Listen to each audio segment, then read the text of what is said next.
TV बघत असतं, तुम्ही आत भात ठेवलेला असतो आणि तुम्ही मधून मधून येऊन तुमच्या मुलाला सारखं विचारत असता, भारताचं काय झालं, भारताचं काय झालं.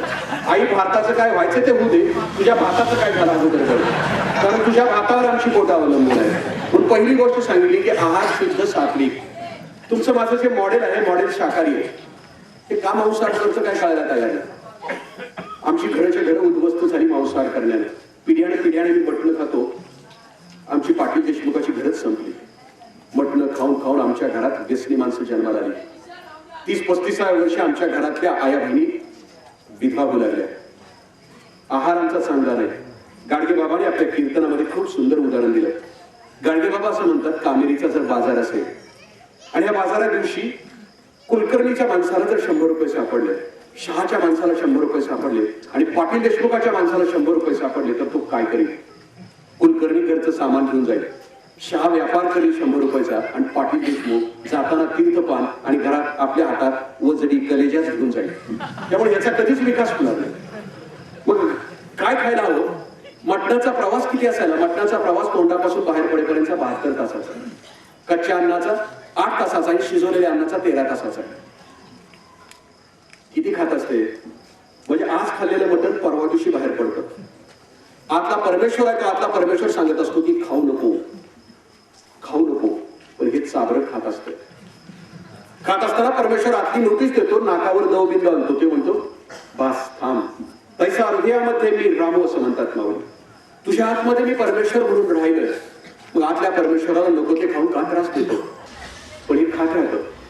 खाता खाता याची मानसिकता किती विकृत झालेली असते. हे मटण खाताना ती नळी असते ना, नळी हिता आपट, हिता आपट, हिता आपट, हिता आपटून कोणा तोंडात घेत असतं आणि टाचलून टाचलून 5 मिनिटाच्या संघर्षानंतर एवढ्या गुल ह्याच्या तोंडात पडतो, जुनं जग जिंकल्याचा आनंद येतो. याच्यात आणि कुत्र्याच्यात काय फरक आहे? अरे म्हणजे कसं काय खायला? कवळी नाही का घातली? ते म्हणजे कवळी घातली ना. अरे मग कसं त्याला खाता येईल मटण? नाही म्हटले साहेब, ती जेवतानाच फुकणी घेऊन बसतोय आणि खाते. ही आता कसं मरणार मला काय कळलं झालंय. आयुष्यभर जर या मटणासाठी हापापलेला असेल, किती हापापलेत माणसं.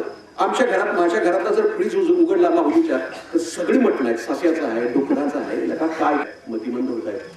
त्यातूनही चांगलं जन्माला आलं तर बापाच्या पापाच्या पैशावर व्यसनी होतंय. 30व्या वर्षी एड्स होऊन मरतंय. ही घरघरची कहाणी आहे. आमच्या घरातला आहार चांगला ठेवायचा आहे का तपासा. किती वाईट परिणाम आहे. या सगळ्या गोष्टी का सांगतो? कामेरीकरणच का सांगतो किंवा या सगळ्या गोष्टी का सांगतो की बहुजन समाजातला मोठा जो भाग आहे तो याच्याच आहारी गेला. बाबा म्हणतात, गाडगे बाबा म्हणतात की रविवारी मटण खाते, इतर दिवशी मात्र आमटीच खाते, कारण नियोजनच बरबाद होते त्याचं. त्या नियोजनामध्ये सगळा दिवस त्याचा निघून जातो. आमच्या घरात सात्विकता निर्माण व्हायची असेल, आमच्या घरातल्या बुद्धीला जर वाढ यायची असेल, तर घरात शुद्ध शाकाहार सुरुवात करायला करा. देवाच्या नावावर खाते. मी काय उदाहरण सांगतो की माझी सासरवाडी आहे कडेपूर. तिथं डोंगराई नावाची देवीवर आहे. आणि अजून आता माझी मुलगी 12-13 वर्षाची आहे, माझा मुलगा 5-6 वर्षाचा आहे. आजारी पडला की आमच्या मामीचा फोन येतो, नाही ते तेवढं कापायला पाहिजे. पोरगण पोरगी आजारी पडली की कापायला. मी माझ्या मामीला प्रश्न विचारतो की मामी, माझ्या लेकराला पण जर पांडुरंगानं निर्माण केले तर त्या कोकराला सुद्धा पांडुरंगानंच निर्माण केले ना. मग या जगामध्ये अशी कुठली दुष्ट आई की आपल्या एका लेकराला मारून दुसऱ्या लेकराला बरी करेल? अशी दुष्ट आई कोणती आहे मला सांगा. मामी, माझा दुसरा प्रश्न असा, त्या कोंबडीच्या मानेवरून सुरी फिरत असताना ती कोंबडी अशी म्हणत असेल का की ज्याच्या पोटात मी निघाले त्याचं घर सुखी होऊ दे, त्याचं खानदान सुखी होऊ दे, ते आशीर्वाद देत असेल का?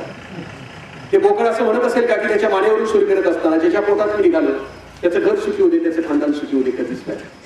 उलट खानदानाच्या बाबतीमध्ये कबीर असं म्हणतात, घास खाकर मांस बडाए उसकी उलटी निकले खाल, मांस खाकर मांस बडाए उसका क्या होगा हाल.